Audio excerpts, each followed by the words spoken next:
शिताफी ने मनमाड़ के महाराज लॉज में छापा मारकर भिवंडी से चोरी का सोना बेचने आए 4 सराय अपराधियों को गिरफ्तार किया।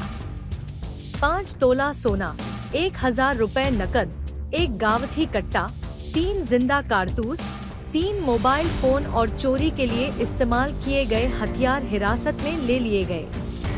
उनका मालेगांव जनरल अस्पताल में इलाज चल रहा है।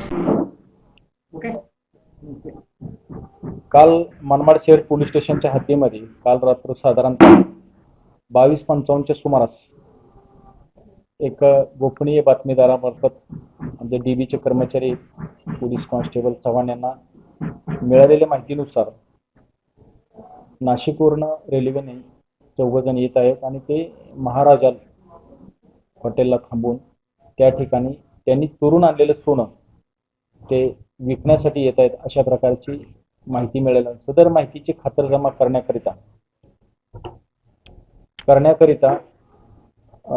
रवानगी देऊन 3 डीबीचा स्टाफ आणि पोलीस हवालदार स्थानक असे रवाना दरम्यान सदर लॉजला जाऊन भेट देत असताना ते यापूर्वीच ते 4 जण त्या ठिकाणी पोहोचलेले होते आणि ते रूम पाहत होते। रूम बुक करीत असतानाच त्या 4पैकी एकाला पोलिसांचे पण आपल्यावरती छापा पडलेला आहे याची त्यांना संशय आल्याने त्यातील एक जण त्याचे श्रावण पोपट भालेराव राहणार जनार्दन नगर नांदूरनाथ नाशिक यांनी रस्त्याच्या बाजूला असलेले गॅलरी तिथून खाली उतरून पळून जाण्याचा प्रयत्न केला। त्यात तो खाली पडला आणि त्याच्या दोन्ही पायाला गंभीर दुखापत झाली।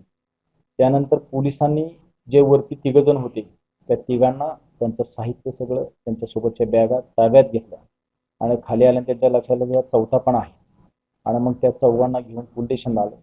2 पंचासमक्ष सविस्तर त्यांची अंगझडती सामान्य झडती घेतली असता त्याच्यामध्ये यातील दोघांनी श्रावण पोपट भालेराव आणि अमन हिरालाल वर्मा वय 50 वर्ष राहणार अंधेरी आणि अशी जे हे 2 जण होते या दोघांनी भिवंडी शहरातील शांतीनगर पोलीस स्टेशनच्या हद्दीत धामणकर नाका ते कल्याण नाका या दरम्यान त्यांनी घरफोडी केलेली। त्या घरफोडीतलं जे सोनं साधारणतः 4.42 म्हणजे 4.5 तोळ सोनं हे ते ह्या ठिकाणी विक्रीला घेऊन आलेले होते। तर त्यांच्या सामान्य झडती घेतली असता त्याच्यामध्ये 1 गावठी कट्टा, 3 जिवंत काडतुसे आणि जे मिळून आलेलं पिवळ्या धातूचे वस्तू आणि त्यांच्यासोबतच मोटरसायकलला स्मार्ट की सारखा वापर करण्यासाठी कैचीचे 2 भाग वेगळे करून त्याला व्यवस्थित घासून असे 3 पीस कटर म्हणजे घरफोडीचे हत्यार, 3 मोबाईल आणि साधारणतः 1020 रुपये अशी रोख रक्कम असा त्यांच्या याच्यामध्ये ऐवज मिळून आला। त्यावरून पंचनामा सविस्तर करून त्यानंतर त्यांच्या विरोधात जे पोलिसांसोबत त्यांची जी झालेली झटापट त्यावरून 353 जुना 353 शासकीय कर्तव्यात अडथळा आणि भारतीय हत्यार कायदा कलम 4/25 अन्वये गुन्हा दाखल करून जो जखमी झालेला होता जो पडला त्याच्यात पायाला गंभीर दुखापत झाली त्याला तात्काळ हॉस्पिटलला रवाना करण्यात आले।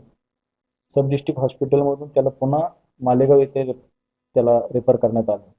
त्या ठिकाणी एक पोलीस कॉन्स्टेबल त्यांना सोबत देऊन सुरक्षेकरता आणि बाकीच्या तिघांना त्यांची अटकपूर्व वैद्यकीय तपासणी करून त्यांना मान्य न्यायालयात आज हजर केले असता त्यांना 3 दिवसाची पोलीस कस्टडी रिमांड मिळाली आहे। तपास चालू आहे।